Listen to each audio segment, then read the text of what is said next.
በአንድነት የቆምን እንኳን የሁሉ የሶስተኛ ዓመት አንጸባራቂ ድል በሚል ንቅናቄ ባዘጋጀነው የአባላትና የአዳዲስ አባላት የማፍራት መድረክ እንኳን በሰላም መጣችሁ፣ እንኳን ተገናኘን ለማለት ፈልጋለሁ። በየሁሉ እጀዋቂ ሳይሉ ሀብቱን በቤቱ የተዘራው ፍሬ አፍርቶ ትልቅ ቦታ ደርሶ በማየቴ በጣም ደስ ብሎኛል። ከዚህ በስተጀርባ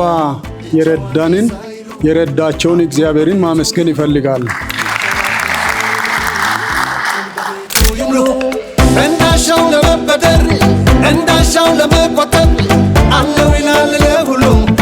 የፋይናንስ ምህዳር ለመፍጠር ለምናደርገው ትልቅ የራእያችን ጉዞ ባለፉት 3 ዓመታት የሚታይ ተቋማዊ መልክና መሰረት የጣልንበት ጊዜ ነው።